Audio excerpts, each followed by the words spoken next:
Toujours en convoyage du Bali 4.4, aujourd'hui on fait escale à Gibraltar, ce petit bout de rocher chargé d'histoire et de secrets. Une terre britannique collée à l'Espagne, des tunnels militaires sous nos pieds, des singes en liberté au sommet et une piste d'atterrissage qui coupe carrément la ville en deux. En fait, c'est la seule piste d'atterrissage commerciale au monde qui croise une route principale. La nuit passée, on est arrivé vers 11h. On a dormi au quai Diesel. Puis là, ce matin, on a fait le plein. Puis ils nous ont assigné une place. Donc là, on est en route. Rangée 12, emplacement 15 et 16. Regardez comment c'est beau, la grosse roche en arrière.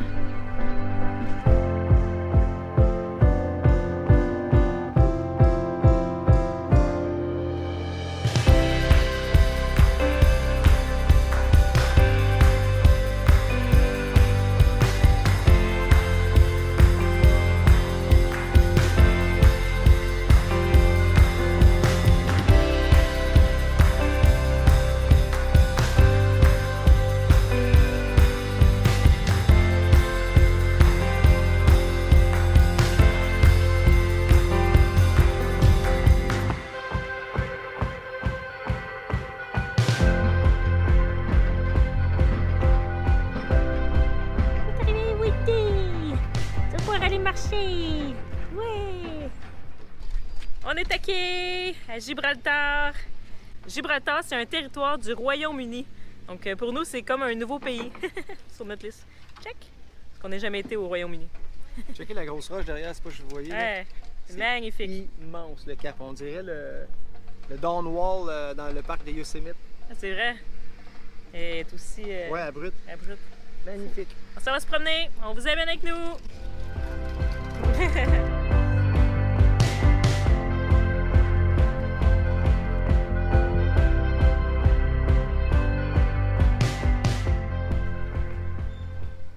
Bon, ben finalement, on n'est pas à Gibraltar. On a débarqué côté Espagne. On vient de s'en rendre compte.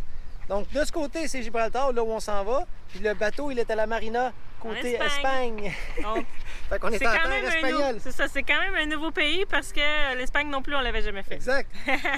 Avec 2 nouveaux pays aujourd'hui. C'est cool, 2 pays dans la même journée. Wouhou! Donc, on a marché à peu près 10 minutes. Puis on arrive aux douanes. Côté Gibraltar, on traverse. C'est génial. La douane est là, on passe ici, nous. Donc, nos amis, eux, puisqu'ils sont français, ben, ils passent directement. Et nous, ben, on est ici. Faut regarde faire la file, filme la file. Filme la file. Il n'y a personne de ce côté. Et puis de nous, parce qu'on est Canadiens, il faut faire cette file. Là, ils nous attendent de l'autre bord.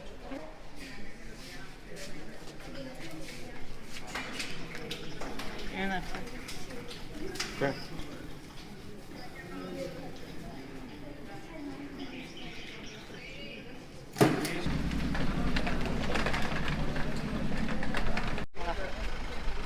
C'est bien, Wendy.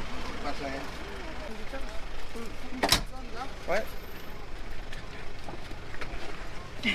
When you go, because when ships tried to invade Gibraltar around this side, they could fire down with the ships. But Gibraltar was Spanish for about nearly 150 years.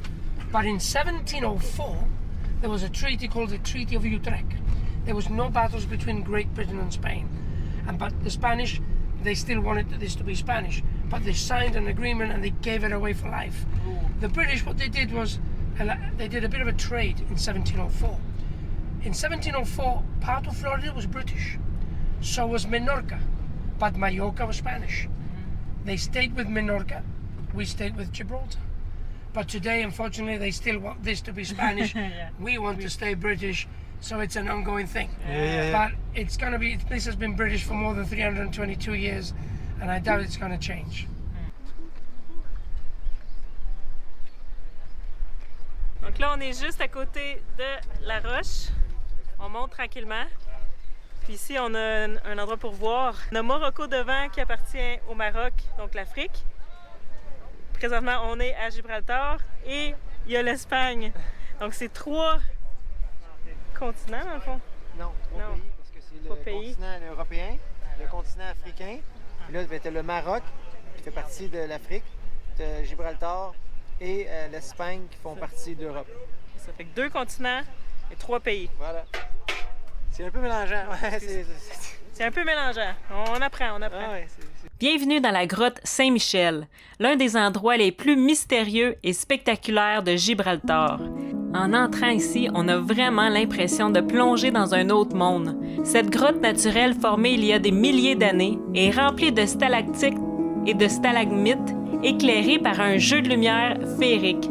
Ce qui est fou, c'est que l'acoustique ici est tellement bonne qu'il utilise la grotte comme salle de concert.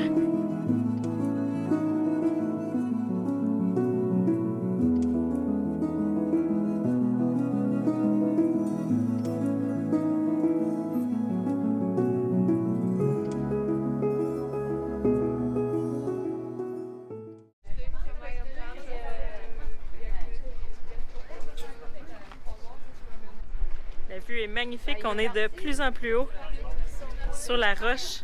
Puis, il y a une population d'environ 300 singes. Il y en a juste là. Vous voyez? Il y a à peu près 300 singes sur la roche ici qui ont arrivé d'Afrique. C'est les seuls singes en liberté en Europe.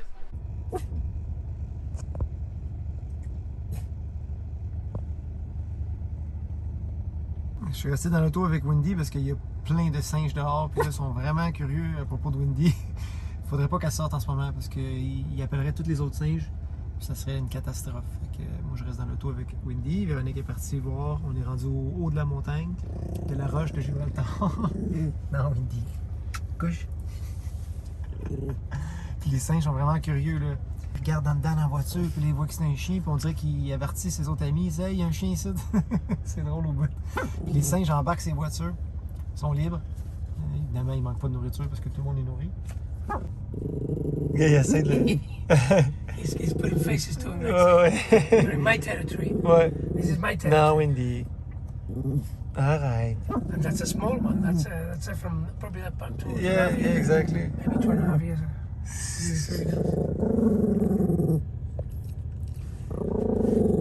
Non. Il te monte tes dents.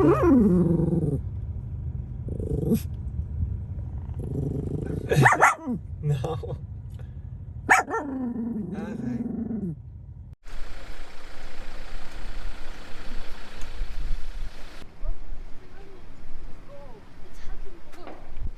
Sur la GoPro, il n'y a pas de zoom. Donc ça, c'est comme approche, j'étais du singe.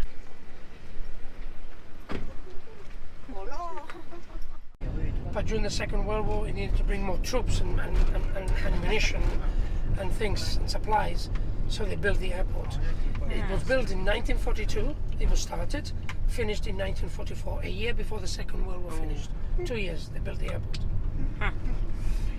Monsieur disait qu'il y a environ 70 km de tunnels qui ont été bâtis dans la roche à Gibraltar. Donc partout, c'est des tunnels, des chemins. Ça doit être fou. Tu dois te perdre là-dedans. Il dit que c'est un fromage suisse.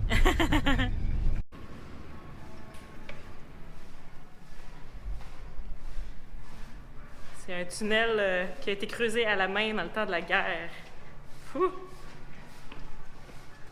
Imagines-tu le travail que ça représente? On a vraiment passé un avant-midi fantastique à Gibraltar. On a vu plein de choses. Et puis là, on s'apprête à retourner au bateau à la marina. Puis il faut passer à travers la piste d'aéroport. Imaginez, la piste d'atterrissage. La piste d'atterrissage. C'est la seule qu'il y a. Les piétons peuvent passer. Avant, les voitures passaient aussi, mais maintenant, ils ont fait un tunnel, donc les voitures n'ont plus le droit. Filme un peu ça. Puis là, vous voyez, c'est comme quand on traverse la rue. Là, c'est vert. Les vélos peuvent y aller, les humains aussi. Puis s'il y a un avion qui s'en vient, bien, tout va te fermer. Les barrières vont se fermer. Puis la piste, comme vous voyez, est dégagée. Là, il n'y a pas d'avion, on peut y aller. Je ne sais pas si c'est le seul endroit sur la Terre qui est comme ça, mais il ne doit pas en avoir beaucoup. Assez spécial. C'est vraiment unique en son genre. Fait qu'on entame, on est sur le tarmac, puis on traverse la piste d'atterrissage. Tu fais ça. Puis il y a quand même beaucoup de vols tous les jours qui arrivent ici. Du UK, London. Il y a beaucoup de touristes londoniens. On a entendu beaucoup de Québécois parler. Là, c'est très touristique, Gibraltar. Cool au bout. Fait qu'on on repasse les douanes, puis on s'en retourne en Espagne. Pas plus long que ça. On vient de repasser les douanes. 2 étampes aujourd'hui. 2 étampes aujourd'hui. Fait qu'on est rendu du côté espagnol. Fait qu'on s'en retourne au bateau. C'est parti pour la troisième partie de ce convoyage. Là, on a 375 milles nautiques à faire pour nous rendre jusqu'à Ibiza. Donc, le prochain arrêt, c'est l'île de Ibiza. On en a souvent entendu parler, on a bien hâte d'aller découvrir ça. Puis ça devrait nous prendre 2 jours et demi, peut-être 3 jours pour nous rendre à ce prochain arrêt.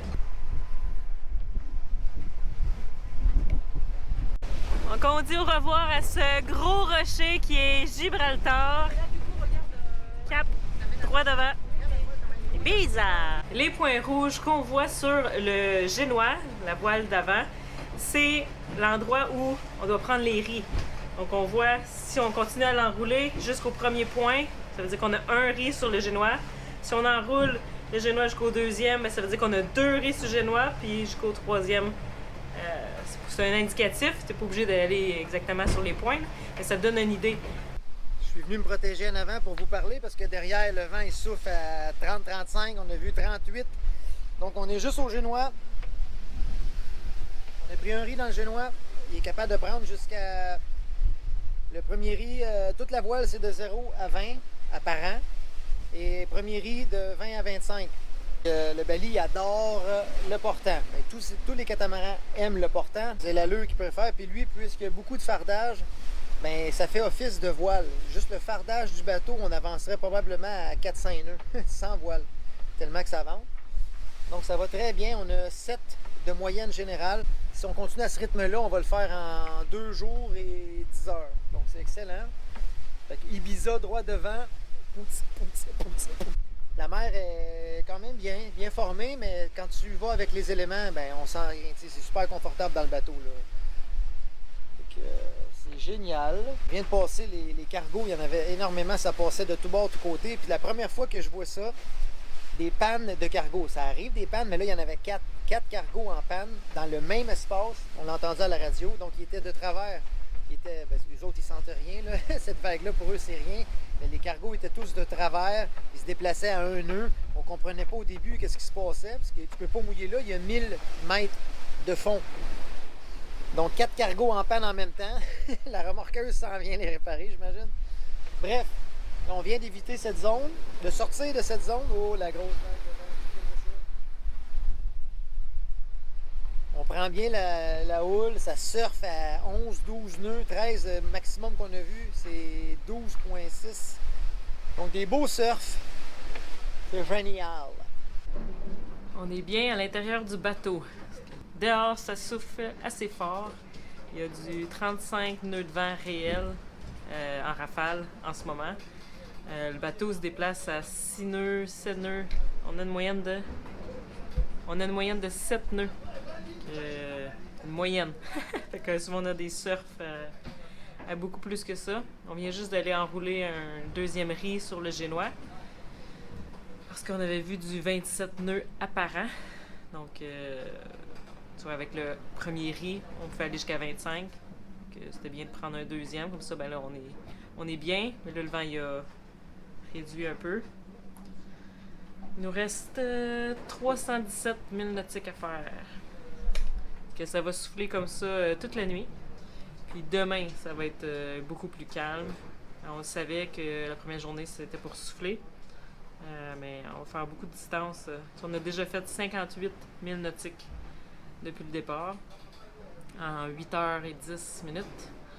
Donc, ça va bien. Puis ce bateau-là, c'est fou comme on se sent bien protégé à l'intérieur. Parce que avec les 2 portes, on ressent pas le vent. On se sent bien.